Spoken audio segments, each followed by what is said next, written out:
Hey, what's going on, guys? And today we are going to talk about what happened in the Fortnite Unvaulted event and what it means for the future of Fortnite. So, in case you've been living under a rock, the Unvaulted event was an event that took place in Loot Lake that let players choose a weapon that had previously been vaulted to return to the game. The options were the TAC SMG, the drum gun, the grappler, planes, bouncers, and the sword. Now, it had been leaked before what this event was going to happen, and so people started to predict what item would be unvaulted. No one liked the sword or planes, so they weren't going to get anywhere. And the grappler and bouncers didn't do much to the game, so they were out. And that just leaves the TAC SMG and the drum gun. Now, the drum gun was part of the infamous spray meta, and what was many as referred to as a spray weapon. So content creators and pros were saying the TAC SMG was the clear winner. Then something unexpected happened. The drum gun won by a landslide majority and was put back into the game. As you can expect, some people were outraged at how this no-skill weapon had won. Before the event, it seemed like everyone was going for the TAC SMG.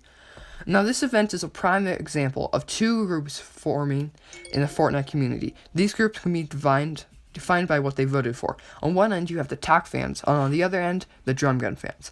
And it seems like a lot of pros/content creators fell under the TAC group.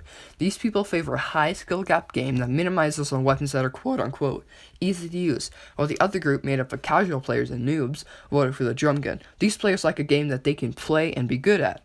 They do not enjoy getting beat on by the pros and content creators. They voted for the drum gun because it's easy to use and fun, and they feel like good players when they use it. The drum gun players make up the vast majority of Fortnite's player base, so therefore the drum gun was destined to win. Now, what does this mean for the future of Fortnite? This sends a clear precedent to Epic Games that there are a large number of players who like weapons like the drum gun that are easy to use. Not OP, mind you, but easy to use. So I wouldn't be surprised if Epic starts adding more weapons like the drum gun. Maybe the double barrel will return. Now, this probably seems good for you drum gun players, but for your TAC guys, this probably looks disastrous. So what can Epic do to cater to both sides? My answer is competitive Fortnite. Epic wants pro players in competitive and average players in pubs. That way, average players can get weapons like the drum gun and double barrel, while the pro players can get the high skill gap weapons like the infantry rifles.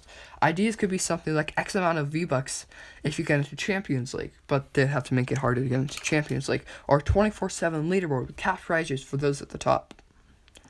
Thanks for watching this video. Leave a like if you enjoyed. A sub would be much appreciated. And I would like to hear from you in the comments. What did you vote for? The drum gun or the TAC SMG? Or did you vote for something else? Anyway, thanks for watching and goodbye.